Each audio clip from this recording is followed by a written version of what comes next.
What's up, Foundation? What's up, YouTube? Man, it's me. Man, your big partner, man, Cartoon One. Y'all know what's happening, man. It's story time. This story right here, man, this one weird. Well, it ain't weird. It's just, I'm gonna let y'all dive off into my life a little bit. Oh, know what happened, man? This trip, man. This one a trip right here, boy. This one trip right here. First off, before I even go any further, the people who've went over to my other channel, The Village Storyteller, THE, The Village Storyteller. Thank you. I thank you for the support. Thank you for the support. But now, that other channel is like, I think a little over 3,000 strong, or right at 3,000, or over 3,000. I think I can't remember. And I'm trying to figure out, the foundation, y'all rocking with me, but ain't nobody going. I mean, the majority not going over there and subscribing. I'm sitting on dang near 50,000 subs on this channel, but I'm only sitting on 3,000 on the other channel. Dang. Is it that y'all don't like what's going on over there? Okay, I can't knock you for that. If you don't like it, cool. But now still, if you rocking with me like I'm rocking with y'all, just go over there and sub. If you don't listen to the stories, cool. You don't have to. But do your big partner a favor, man. And please, dang, boy, that's a word I hardly use, you know what I'm saying? But I'm old enough, mature enough now to understand that, you know what I'm saying, the word please goes a long way. Please go over there and subscribe to the Village Storyteller channel. You know what I'm saying? It ain't too hard. Just go over there, boop, hit it, and keep on swinging. You know what I'm saying? It ain't no thing but a chicken wing, homie. You know what I'm saying? Okay, and now on top of that, I like to take my hat off too to the foundation and to a lot of the subscribers that rock with me, man. When y'all see other people, because I can't keep up with all the videos that people are putting out on me, especially with what's going on right now. You know what I'm saying? I can't keep up with them, but now y'all can. Y'all see them, and one thing I know, when I do catch them and I hear what they be saying, that's let me know, boy, it's a lot of y'all out there that's rocking with your big partner, man. Y'all ain't gonna just let nobody say what they want to say about me. And I thank y'all for that, man. Stay on their heads. When somebody say something about me, man, and it ain't cool, y'all gets on them. Y'all gets on them. And I thank y'all for that. And continue to get on them. Don't let them dirty Mac me, man. Don't let them verbally assassinate me. Don't let them verbally liquidate me. Don't let them verbally annihilate me. Don't let them verbally eviscerate me. Don't let them hurt me, y'all. Y'all look out for me, man. When I can't look out for myself, y'all look out for me, man. That's what's up, man. And with that, let's move on to, the little story I got to tell. Oh, that water's so good, man. I like water. I don't know how the folks be drinking that gin and all of those other stuff they drank. Boy, you know what I'm saying? When I was younger, I must have been retarded. But anyway, but you know what? Even though when I was younger and I drunk it, it was always nasty to me. I did not drink because for the pleasure of drinking, because alcohol has always been nasty to me. I drunk because I wanted to be drunk. You know what I'm saying? I wanted to be, you know what I'm saying, out my mind. I wanted to be, inebriated. Hanging with the fellas. You know what I'm saying? Just out there, I just wanted to be drunk. If they would have had a pill that I could have took back then that just made me feel feel all the things that drunkenness made you feel, I would have took the pill back then probably, and forget the drinking, because the drinking was nasty. Anyway, on to the story. Man, this goes back right before I caught this last case, man. And me and my baby mama, we weren't living together at the time. No. I was living in Carson with my other girl, my wife. And my baby mama was staying in Gardena. Anyway, I ain't never been no clown that wasn't gonna take care of his kids, wasn't gonna look out for his kids. Even behind the walls when I was in prison, um, I was in there, I was, selling selling dope, doing whatever I had to do, you know what I'm saying? And sending the money straight to the street to take care of my offspring, to take care of, rent, note, car notes, whatever, whatever it was needed for, I was sending it out there, man, to make sure that it was gonna get taken care of. Um, so now with that, with my baby mama, she was the mother of my youngest son. She was the mother of my youngest son. And man, I just, she moved him out of state when I caught this case. I went to prison while she was still pregnant with him. And she moved him out the state. And, I used to be real upset with her about that. Man, I was hot about that, man. I was in prison and years later, I got a call and they brought me down to the shift office. And the captain was in there and he said, man, listen, he put me on the phone. He told me what the deal. I'm like, what? He put me on the phone and it was her. And I was basically almost took to court on the phone. Make a long story short on that part of it, the fact what happened was she informed me that she was moving out of LA. She was taking our son and that she was gonna change his name. She had met another dude, you know what I'm saying? She met another dude and was going to marry him. And she basically just took my son from me and gave him to this other dude. You know what I'm saying? The other dude ended up adopting him. You know what I'm saying? She took my last name off and gave him this other dude's last name. Now that was that part right there. Now that was the part that had my family, my mother, my sister, and them had them hot. You mean to tell me you gonna take my grandson or my nephew and you gonna change his name? She did that. Man, I was hot as fish grease. Now I ain't gonna even lie. Boy, look here. Back then when it happened, if I would have had any type way to get to her, I'm not gonna lie, back then, homie, she would no longer,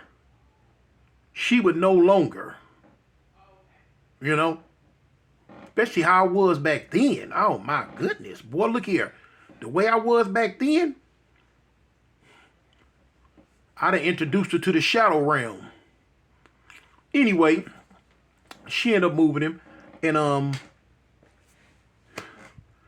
raised him in Texas.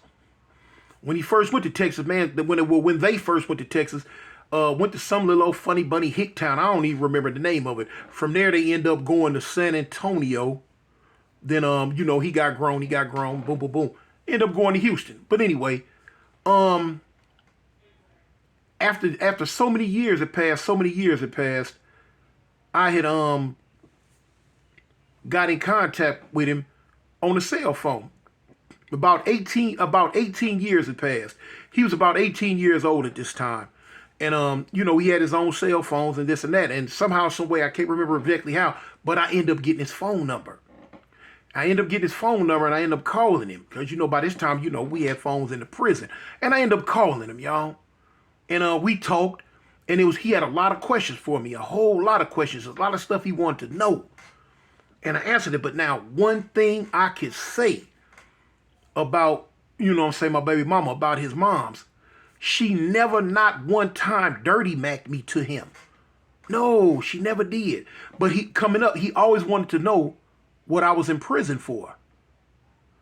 And she would tell him, look, one day when you're old enough and you could reconnect with him, you ask him. She never really wanted to go into details on why I went to prison, why I wasn't in his life. She would just always tell him, one day you're going to have a chance, you ask him.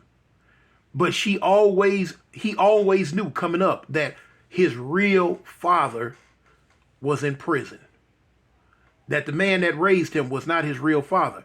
And man, I take my hat off to that. Man, I take my hat off. I don't know where you at right now. Well, I do know where you at right now, Tanya, you in Texas. But I don't know if you're going to hear this. But if you do, I take my hat off to that. And then, as time went on, I realized, because I was real mad. I realized why she had took him out my name and put him in this other dude's name. Now, me and the other dude, we aight. You know what I'm saying? He cool dude. You know what I'm saying? Truth be told, he was a cool dude. You know what I'm saying? He raised my son all the way up to manhood. Now, you know what I'm saying? I gotta respect that. I respect that to the fullest, you know?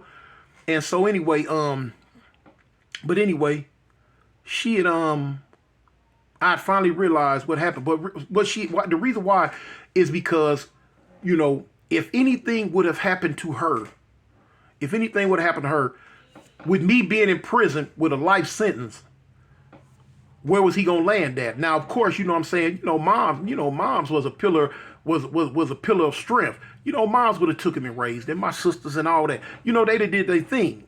But she was looking at the fact that she wanted immediate security on him. The dude that she ended up getting with married, you know what I'm saying, his family was well off.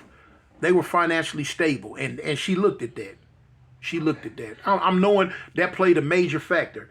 Now, if she really loved him at that time, I couldn't tell you. I don't know. But now since I've been out, you know what I'm saying, I've been out to Texas. I've been to their house. I've kicked it with him, kicked it with her again, and, you know, talked. And I believe I can honestly say, I think, you know, whether she loved him back then or not, I can say she loves him now. She loves him now, you know what I'm saying? So anyway,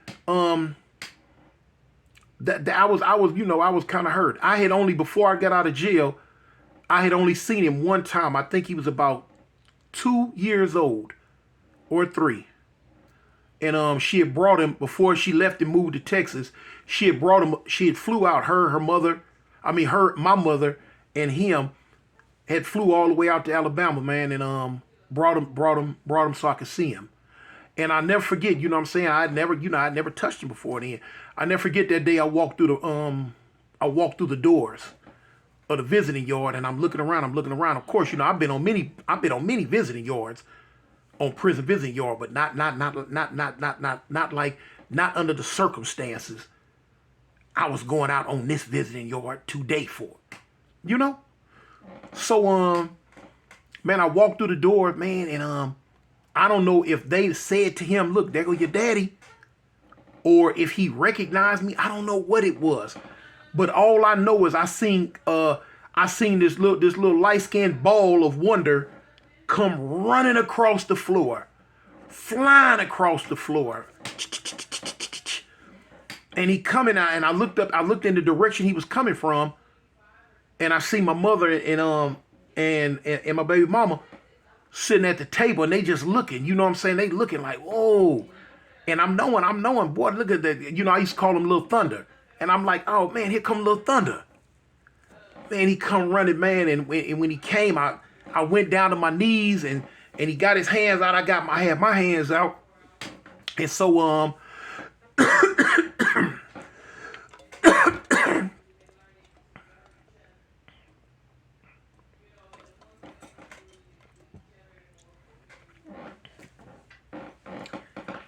he come running.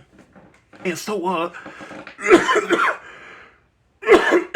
don't know why I'm choking.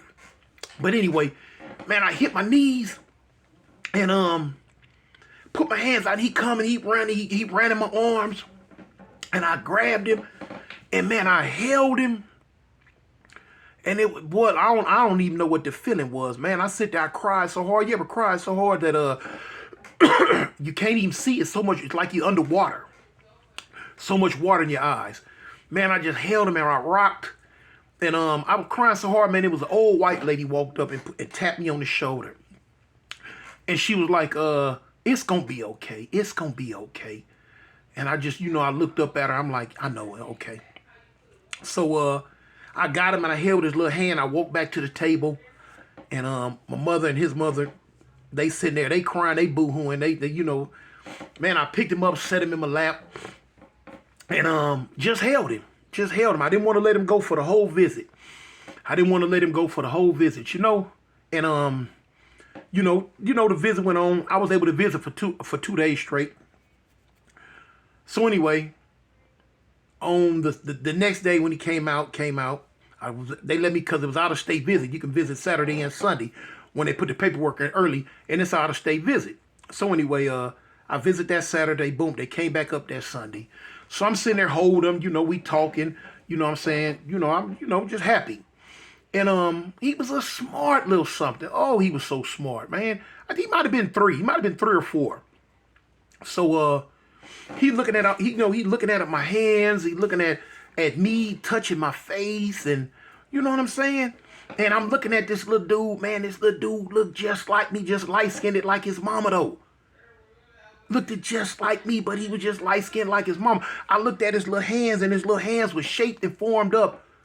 You know what I'm saying, just like mine. And I was like, man, you know what I'm saying, man. So anyway, I'll never forget that he was sitting there. He was looking at my hand, and he was reading my tattoos. You know what I'm saying? I'm gonna pull these rings down. I don't take them off. These are my wedding rings. I don't take my wedding rings off, but they right there. But y'all see what that say? You know what I'm saying? That's CRIP. That tattoo been on my hand almost since juvenile hall. You know, that tattoo been there many, many moons. But anyway, he looking at it, he say CRIP, and he say crib. Blow my wig back. What? You can read? You can pronounce it and what? I immediately looked up at his mama. Because I know how she felt. I know how she felt about me and my gang. And, I know how she felt about this, man. That was the big thing of her moving him away from L.A. She did not want him caught up in that gang activity, man. She didn't want him to have nothing to do with it. You know what I'm saying? She'd have been in the car with me when we done got shot at. We been chased in the car behind my shenanigans. I done bought her a car and bought her a car on Monday, dropped her off at work Tuesday, and got the car shot to shreds. And Wednesday, she don't want it no more. I talked about that in one of my videos. I don't want it. You know what I'm saying? She just, she knew me. She knew who I was. She knew what I was about. She knew you know what I'm saying? I was about that life back then, man. I wasn't no rinky-dink, run-of-the-mill Crip. I wasn't no rinky-dink, run-of-the-mill gang-banger, period. You know what I'm saying? I was one of them guys that if you went with me, or if you was with me, you couldn't tell other people. You couldn't let people know that you was my lady. Because so many people was after me because of stuff I was doing in the streets. If they found out you was my lady, oh, they'd knock your head off. They did my daughter mama like that one day at a club. At a club one night, but now that's another story. But anyway, the look that she gave me, I knew it was a wrap. I knew it was gonna be a long time before I seen him again, and it was. It was.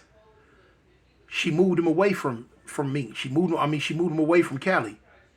I never seen him again until I got out of prison. I never seen him again till I got out of prison. That was at least 20 or 19 years later.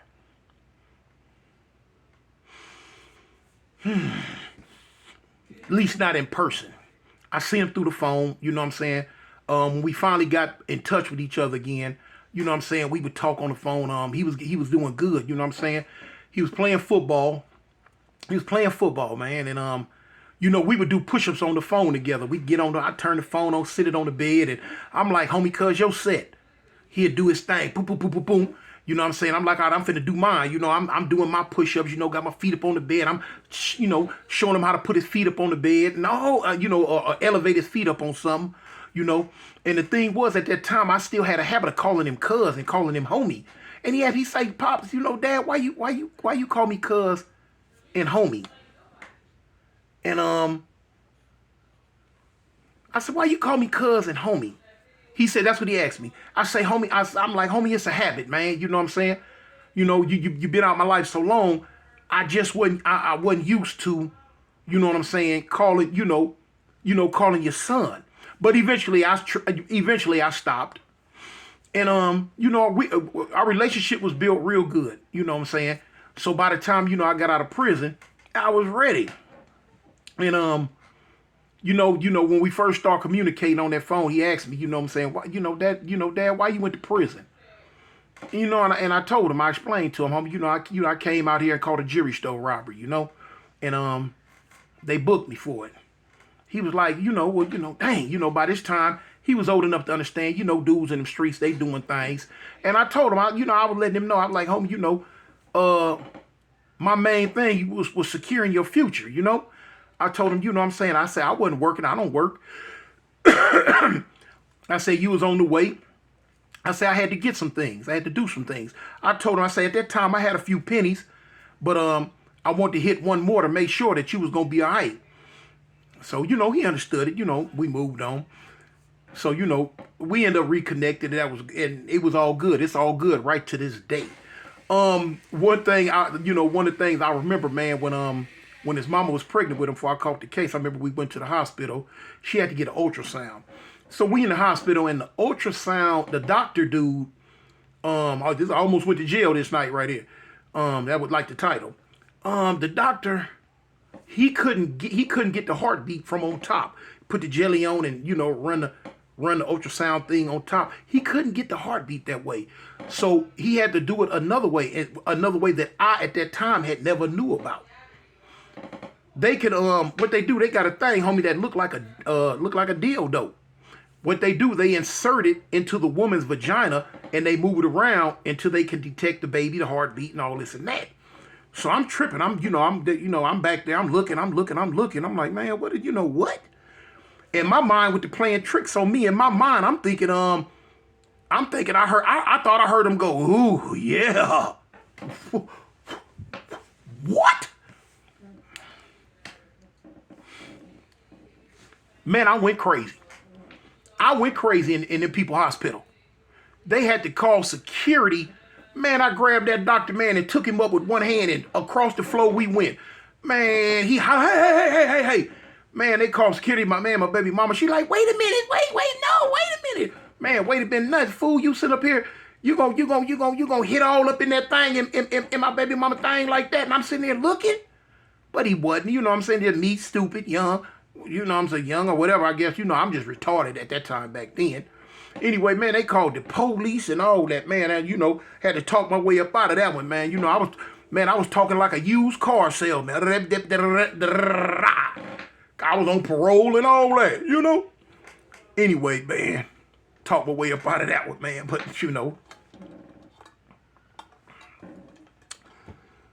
all's well that ends well, man.